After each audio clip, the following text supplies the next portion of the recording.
Your moves are completely outdated. Everything you've been practicing up until now no longer works, and you don't need those elements anymore. Why does your technique no longer have a right to exist? And you need to fix this urgently. I'll talk about this in this video. You're constantly falling behind. You can't control the ball, it keeps hitting the net, and you don't have enough power. It's like everything has been turned upside down. Before, everyone used to shout. You have to play with a glancing stroke so loud that you can hear the rubber whistle across the whole neighborhood. But now, a shot like that is basically like tossing your opponent an easy lob right in front of their face, which they'll smash immediately. As coaches love to say, forget everything you were taught before. Today, I'm going to open up a whole new universe for you. I'll show you how the new technique is different from the old one, and why you need to pay attention to this right away. That's already the first reason why you should give this video a like right now. I'm Ivan Tolmachev, and this is a channel about table tennis. Let's get started.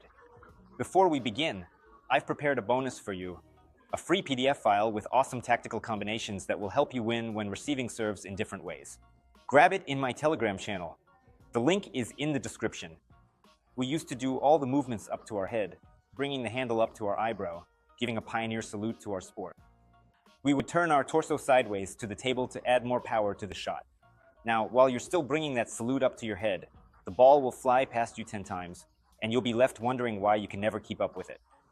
Old technique nowadays is like our wisdom teeth. At first, they don't bother you, but the older you get, the more problems they cause. It's the same with technique. At the beginning, you can bring the movement up to your head, and sometimes it's even necessary, but as your level improves, it's crucial to shorten this movement. I've been going through all these stages with my students for 13 years now, so I already know when it's time to pull out those technical wisdom teeth and how dangerous it can be for your playing if you don't. Let me show you 5 fundamental changes in the game and what you'll need to adjust in your technique to stay afloat. First, strong spins and high arching topspins are outdated.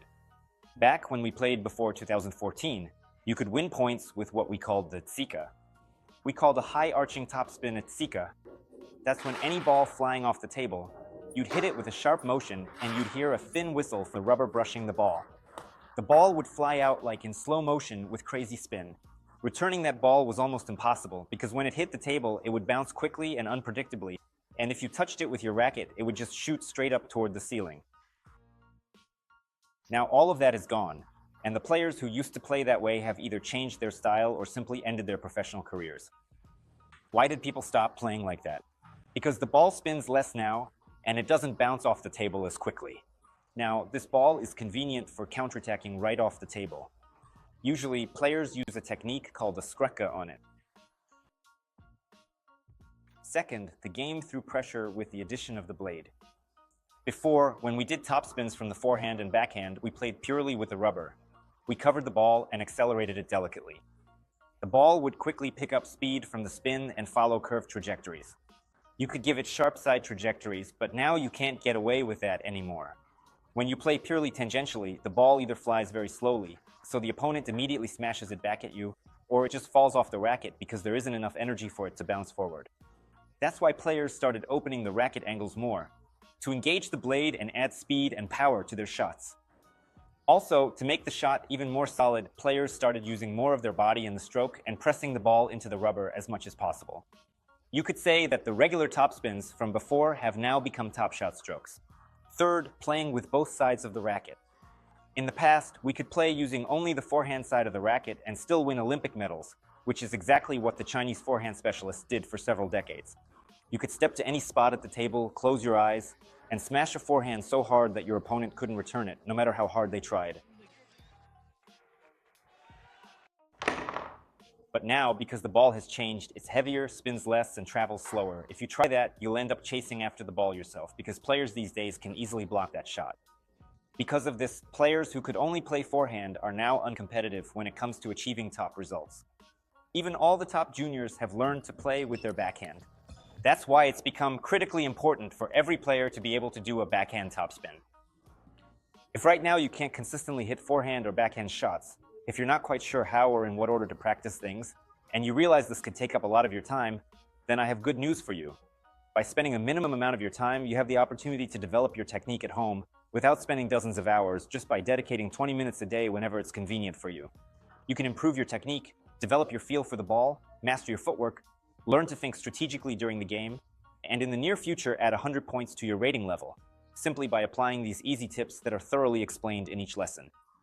All of this is brought together in a step-by-step home training course, which you can check out by following the link in the description.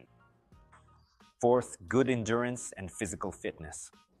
In the past, a rally could end in just a couple of shots, and that was more the rule than the exception. You could win thanks to a strong single shot or by using your feel for the ball to make a powerful spin. Now, that kind of luxury is no longer available. First of all, to make the ball fly with enough power, you have to put your whole body into every shot. And if you're weak, you'll only last through the beginning of the game. Secondly, as your level increases, the moments when you win with a single shot will become fewer and fewer. So throughout the entire tournament, you need to be ready for long rallies. If you watched the recent World Championship, you saw the kind of power and speed the players hit with, and just how long the rallies can get.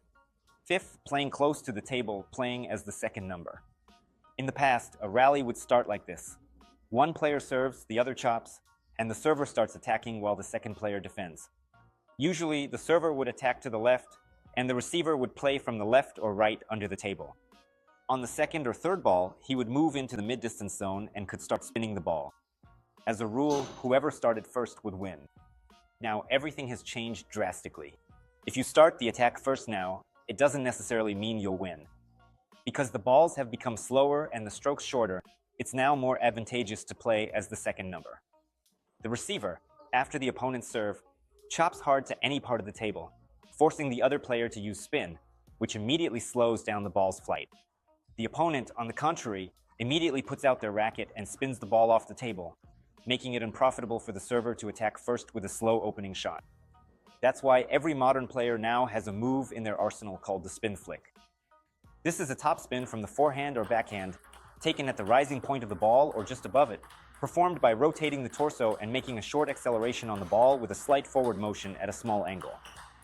It is executed against incoming spin, and the trick is that we use the opponent's spin against them. This shot isn't used against flat or slow balls. If you want to develop good technique, have your body respond to you, keep your feet from sticking to the floor, and always move to the ball, follow the link in the description. Let's sum up. Table tennis is evolving rapidly, and the game is changing before our eyes. Movements are becoming shorter. You have to move faster. There are higher demands on physical fitness. The distance you play at the table is getting closer. The requirements for your playing arsenal are increasing. So use this information to revolutionize your game. Let me remind you once again that you can get a free PDF on tactical training in my Telegram channel. Subscribe to my social media to consistently level up your game, especially my Telegram channel. There, I post useful articles about technique, tactics, and the psychology of table tennis, host live streams, and analyze my students' games. Also, join the VContact group where I repost all the videos and subscribe to my YouTube channel. This was Ivan Tolmachev with you, and see you in the next lessons.